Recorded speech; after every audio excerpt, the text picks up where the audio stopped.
அலைக்கும் வரஹ்மத்துல்லாஹி வபரகாத்துஹு. நஹ்மதுல்லாஹில் அலீம் வ நஸல்லி அலா ரசூலில் கரீம். அம்மா பஅத். அன்பான அல்லாஹ்வின் நல்லடியார்களே, அல்லாஹ்வின் கிருபையால் தராவி தொழுகையை தொழுது முடித்துவிட்டு நபிமார்களுடைய வரலாறுகளை தெரிந்து கொள்வதற்காக நாம் அமர்ந்திருக்கிறோம். ரப்பு சுப்ஹானஹு வ தஆலா நாம் தொலை இருக்கிற எல்லா தொழுகைகளையும் எல்லா இபாதத்துகளையும் பரிபூர்ணமாக குறையில்லாமல் நிறைவாக கபூல் செய்வானாக. ஆமீன். உண்மையானவர்களே, நபி யூசுப் அலைஹிஸ்ஸலாத்து வஸ்ஸலாம் அவர்களுடைய வரலாறை நாம் பேசி வருகிறோம். சிறைச்சாலையில் இருக்கிற போது நபி யூசுப் அலைஹிஸ்ஸலாத்து வஸ்ஸலாம் அவர்கள் கனவு கண்ட 2 மனிதர்களுக்கு விளக்கம் சொல்லி அனுப்பினார்கள். அவர்கள் கனவுக்கு விளக்கம் சொன்னது போலே அல்லாஹ் அந்த 2 மனிதர்களையும் ஆக்கினார். காலம் ஓட மிஸ்ர் தேசத்தினுடைய மன்னர் ஒரு கனவு கண்டார். அந்த கனவினுடைய விளக்கத்தை தன்னுடைய அரசவையில் இருக்கக்கூடிய எல்லா அமைச்சர் பெருமகளிடத்திலும் சொல்லி இதற்கு என்ன விளக்கம் என்று கேட்டார். அது என்ன கனவு என்றால், அரசர் கண்ட கனவு என்பது 7 கொழுத்த மாடுகள் 7 மெலிந்த மாடுகளை சாப்பிடுவது போன்று கனவு. 7 கொழுத்த மாடுகள் 7 மெலிந்த மாடுகளை சாப்பிடுகிறது. இதுதான் கனவு. இந்த கனவுக்கு என்ன விளக்கம் என்று அமைச்சரிடத்தில் கேட்டபோது யாருமே பதில் சொல்லலை. அப்போ அரசருக்கு சாராயம் ஊற்றி கொடுத்து கொண்டிருக்கிற அந்த மனிதர் அவர் சொன்னார், அரசரே, நான் சிறைச்சாலையில் இருக்கிற போது ஒரு கனவு கண்டேன். அப்போது எனக்கு ஒரு மனிதர் சிறைச்சாலையில் ஒரு விளக்கம் சொன்னார். அந்த விளக்கம் என் வாழ்க்கையில் இப்பொழுது நடக்கிறது. அந்த மனிதரை நீங்கள் தொடர்பு கொண்டால் உங்களுக்கு கனவுக்குண்டான விளக்கம் கிடைக்கும் என்று சொல்ல, நபி யூசுப் அலைஹிஸ்ஸலாம் அவர்களை சிறைச்சாலையிலிருந்து அரசவைக்கு கொண்டு வந்து விளக்கம் கேட்கிற போது நபி யூசுப் அலைஹிஸ்ஸலாம் சொன்னாங்க, மிஸ்ர் தேசம் முழுக்க கடுமையான பஞ்சம் ஏற்படும். மிஸ்ர் தேசம் முழுக்க கடுமையான பஞ்சம் ஏற்படும். அந்த பஞ்சம் 7 ஆண்டுகள் இருக்கும். 7 ஆண்டுகள். அந்த பஞ்சம் எப்பனாலும் வரலாம். என்னுடைய கணிப்பு சரியாக இருந்தால் அல்லாஹ் எனக்கு கொடுத்த இல்மின் அடிப்படையில் இன்னும் 7 ஆண்டுகள் கழித்து 7 ஆண்டுகள் பஞ்சம் வரும். எனவே அந்த பஞ்ச காலத்தில் நீங்கள் சரியாக நடக்க வேண்டும். பஞ்ச காலத்தில் நீங்கள் உணவு தட்டுப்பாடு இல்லாமல் இருக்க வேண்டும் என்றால் இந்த 7 ஆண்டுகளில் அதிகமாக விவசாயம் செய்து கொள்ளுங்கள். கிடைக்கக்கூடிய தானியங்களில் எல்லா தானியத்தையும் செலவு செய்யாம எல்லாத்தையும் சாப்பிடாம கொஞ்சம் எடுத்து வைங்க. அந்த 7 ஆண்டு கால பஞ்ச காலத்தில் உங்கள் குடிமக்களுக்கு எடுத்து வைத்திருந்த தானியங்களை எடுத்து கொடுங்கள். இந்த விளக்கத்தை கேட்டு அதிர்ச்சி அடைந்த அரசர், அதே நேரத்தில் சந்தோஷம் அடைந்த அரசர் நபி யூசுப் அலைஹிஸ்ஸலாம் அவர்களுடைய வழக்கை விசாரித்து யூசுப் நபியை உண்மையாளர் என்று சொல்லி விடுதலை செய்து தன்னுடைய நிதி அமைச்சராகவே யூசுப் அலைஹிஸ்ஸலாம் அவர்களை ஆக்கிவிட்டார். காலம் ஓட யூசுப் நபி சொன்னது மாதிரி பஞ்சமும் வந்தது. மிஸ்ர் தேசம் முழுக்க பஞ்சம். பக்கத்தில் ஷாம் தேசத்திலும் பஞ்சம். ஷாம் தேசத்தில் யார் இருக்கா? யாக்கூப் அலைஹிஸ்ஸலாம் தன்னுடைய குடும்பம் இருக்குது. இப்போ மிஸ்ர் தேசத்தினுடைய நிதியமைச்சராக இருக்கக்கூடிய யூசுப் நபி, பஞ்சமாக இருக்கிறோம், சாப்பாடுக்கு வழி இல்லை என்று அவரிடத்தில் யாராவது உதவி கேட்டு போனால் அதிகமாக உதவி செய்வதை கேள்விப்பட்ட யாக்கூப் அலைஹிஸ்ஸலாம் தம் பிள்ளைகளை எல்லாம் அழைக்கிறாங்க. 12 பேர், 11 பேர் சகோதரர்கள். 12வது ஆளு யூசுப் நபியோட தம்பி பின்யாமின். 12 பேரையும் கூப்பிடுறாங்க. கூப்பிட்டு போங்க மிஸ்ருக்கு, அங்கே ஒரு நிதியமைச்சர் இருக்கிறார், கொடுப்பார். போய் வாங்கிட்டு வாங்க. சொல்லும்போது இன்னொரு விஷயத்தையும் சொல்றார், நீங்க 12 பேரும் சகோதரர்கள், ஒரே வாசல் வழியா போவாதீங்க. ஒரே வாசல் வழியா என்ன செய்ய வேண்டாம், கோட்டைக்கு போக வேண்டாம்.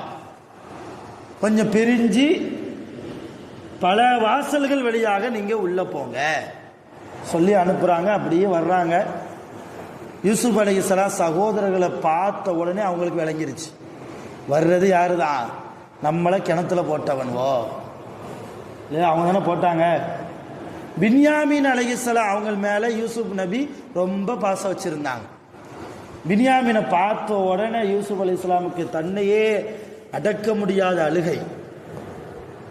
யாக்கூப் அப்பதான் குடும்பத்தினுடைய ஞாபகமே வருகிறது நபி யூசுப் அலைஹிஸ்ஸலாம் அவங்களுக்கு. ஆனா யூசுப் நபிய இவர்தான் நம்முடைய தம்பி யூசுப் என்று யாருக்கும் தெரியாது. ஏன்னா யூசுப் அலைஹிஸ்ஸலாம் சின்ன பிள்ளையா இருக்கும் போது கிணத்துல போட்டாங்க. இப்ப அவர் வளர்ந்து வாலிப பருவத்தில் வந்து விட்டார். இப்ப எப்படியாவது பின்யாமீனை தம் பக்கத்துல வைக்கணும் என்று யூசுப் நபிக்கு ஒரு ஆசை. என்ன செஞ்சாங்க, தானியம் ஒவ்வொரு அவங்க கொண்டு வந்த சாக்குல எல்லாம் தானியம் போட போட பின்யாமீன் கொண்டு வந்த சாக்குல தானியத்தோடு சேர்த்து தங்க அந்த அரிசி அளந்து போடுவோம்ல பக்கா, தங்க பக்கா, அதையும் உள்ளத்துக்கு போட்டாங்க. யாரு, யூசுப் அலைஹிஸ்ஸலாம்.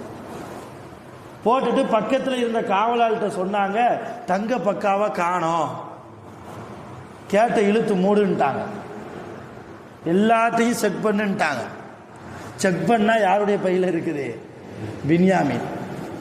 பின்யாமீன் அலைஹிஸ்ஸலாம் அழுகுறாங்க, இல்லை எனக்கு திருட்டு பழக்கம்லாம் கிடையாது, எங்க அத்தா யாக்கூப் அவங்க ஒரு நபி, எல்லாம் சொல்லி பார்க்குறாங்க. பின்யாமீனை சிறைபிடி என்றார்கள் யூசுப் அலைஹிஸ்ஸலாம். மற்ற சகோதரர்கள்லாம் போங்கன்ட்டாங்க, நீங்க எல்லாம் போங்க, உங்க அத்தா வந்தா தான் நாங்கள் விடுவோன்ட்டாங்க யூசுப் அலைஹிஸ்ஸலாம். காரணம், அத்தாவை பார்க்கணும், யாக்கூப் நபியை எப்படியாவது பார்க்கணும் என்கிற ஆவல். உங்க அத்தாவை கூப்பிட்டு வந்தாதான் நான் பின்யாமீனை விடுவேன் என்று சொல்ல சகோதரர்களும் போயிட்டாங்க. பின்யாமீன் அலைஹிஸ்ஸலாம் அவங்களை தனியாக கூப்பிட்டு யூசுப் நபி சொன்னாங்க, நான் யாருன்னு தெரியலையா, நான் தான் உன்னுடைய சகோதரன் யூசுப், நீ என்னுடைய சகோதரன் பின்யாமீன். சகோதரர்கள்லாம் என்னை எங்க போட்டாங்க, கிணத்துல தூக்கி போட்டாங்க, அல்லாஹ் என்னை பாதுகாத்தான் என்று சொல்ல அங்கே சகோதரத்துவம் மலர்ந்து பின்யாமீன் அலைஹிஸ்ஸலாம் என்னை விடுங்கள், அத்தாவை போய் கூட்டு வரேன்னாங்க. அத்தா உங்களுடைய நினைப்பிலேயே யாக்கூப் அலைஹிஸ்ஸலாம் அவங்க அந்த முஹப்பத் உங்க மேல வைத்த அந்த முஹப்பத்தினால உடம்பு சரியில்லாமல் போய் படுத்த படுக்கையில் இருக்கிறார், கண் பார்வை போயிடுச்சு, கண் பார்வை போய்விட்டது என்று சொல்ல யூசுப் அலைஹிஸ்ஸலாம் கவலைப்பட்டு என்ன செஞ்சாங்கன்னா, தாம் போட்டிருந்த சட்டையை அப்படியே கலட்டி தான் தம்பி பின்யாமீன் இடத்தில் கொடுத்து, இந்த சட்டையை அத்தாவுடைய முகத்தில் தேய்த்து விடு, கண் பார்வை கிடைக்கும். வரலாறுல வருது, அந்த ஷாம் தேசத்துடைய எல்லைக்கு பின்யாமீன் அலைஹிஸ்ஸலாம் யூசுப் நபியினுடைய சட்டையை கொண்டு வந்த போது வீட்டில் இருக்கிற யாக்கூப் அலைஹிஸ்ஸலாம் சகோதரர்கள் தம் பிள்ளைகள்கிட்ட சொன்னாங்களா, எனக்கு யூசுஃபினுடைய வாடை வருகிறது, எனக்கு யூசுஃபினுடைய வாடை வருகிறது. நேரம் வந்தாங்க பின்யாமீன் அலைஹிஸ்ஸலாம், அத்தா நிதி அமைச்சர் வேற யாரும் இல்லை, உங்க புள்ள யூசுப், உங்க மகன் யூசுப், அவர் உங்களை பார்க்க பின்னாடி வந்து கொண்டே இருக்கிறார், நீங்களும் வாருங்கள் என்று சொல்லி யூசுப் நபி கொடுத்த அந்த சட்டையை மேலே தடவ, கண்ணில் தடவ, கண் பார்வையும் கிடைத்தது. நேரம் வந்தாங்க, மிஸ்ர் தேசத்தினுடைய அவுட்டருக்கு வந்தாச்சு. யாரு, யாக்கூப் அலைஹிஸ்ஸலாம். யூசுப் அலைஹிஸ்ஸலாமும் கிளம்பி வரும்போது பார்க்குறாங்க தன் குடும்பம் நிற்கிறது, தன்னுடைய குடும்பம். அத்தா யாக்கூப் நபி நிற்கிறாங்க, கிணத்துல போட்ட 11 பேர் நிற்கிறாங்க, தன்னுடைய அருமை தம்பி பின்யாமீன் அலைஹிஸ்ஸலாமும் நிற்கிறாங்க, தன்னுடைய அம்மாவும் நிற்கிறாங்க, யாக்கூப் நபியினுடைய மனைவியும் நிற்கிறாங்க. யூசுப் அலைஹிஸ்ஸலாம் நிதி அமைச்சராக இருக்கிறார் மிஸ்ரிலே. உண்மையிலேயே இவர் நம்முடைய தம்பிதான். யூசுப் நபியினுடைய அழகை பார்க்கிறார்கள். யூசுப் நபியினுடைய முகத்தில் இருக்கிற அந்த ஜீனத், அல்லாஹ்வுடைய நபித்துவம் எல்லாத்தையும் பார்க்கிறாங்க. யாரு, சகோதரர்கள் உள்பட. பார்த்த உடனேயே சஜிதால விழுந்தாங்க. யாருக்கு முன்னால, யூசுப் நபிக்கு முன்னால் காலில் உழுவுற மாதிரி சஜிதால உழுதுட்டாங்க.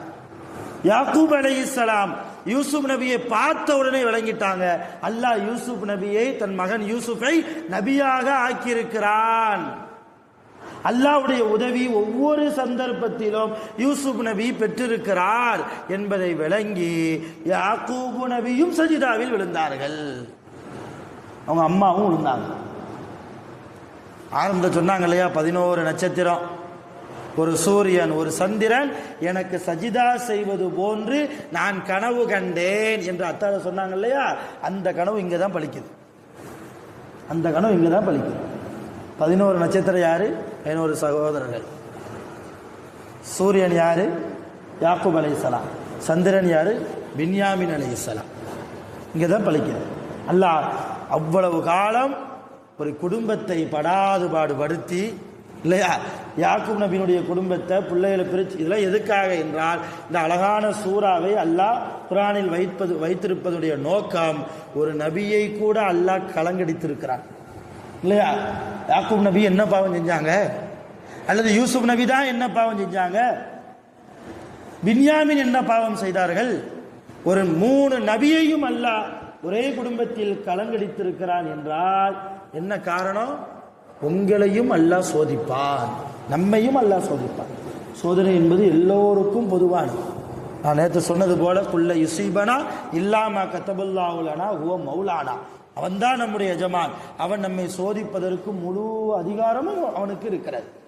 அதனால சோதனை வந்தால் என்ன, அல்லாஹ் அவனை நான் தொழலையா, அவனுக்காக நான் தர்மம் கொடுக்கலையா, அவனை ஹஜ்ஜி செய்யலையா, அவனுக்காக நான் உம்ரா செய்யலையா என்றெல்லாம் புலம்பாம அல்லாஹ்ட்ட புலம்பணும்.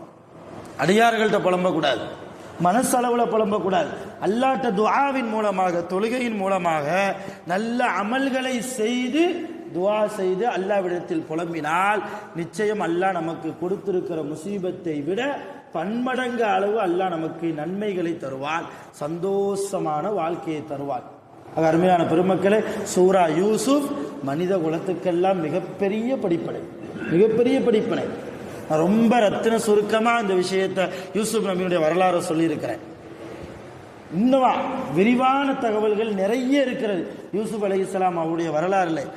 ஆக நேரம் கிடைக்கிற போது அவருடைய வரலாறை தேடி கண்டுபிடித்து ஆய்வு செய்து படித்து பாருங்கள். அல்லாஹ் ஜல்ல ஷானஹு வ தஆலா அவருடைய சோதனை இல்லாத வாழ்க்கையாக நம்முடைய வாழ்க்கையை ஆக்கி தருவானாக. சோதனையின் போதும் பொறுமையாக இருந்து அவனிடத்திலேயே பிரார்த்தனை செய்யக்கூடிய மேன்மக்களாக ரப்பல் ஆலமீன் நம் அனைவர்களையும் நிரப்பமாக ஆக்கி அருள் புரிவானாக. ஆகிரு தஅவானா அல்ஹம்துலில்லாஹி ரப்பில் ஆலமீன். சுப்ஹானல்லாஹி வ பிஹம்திஹி ஆமீன்.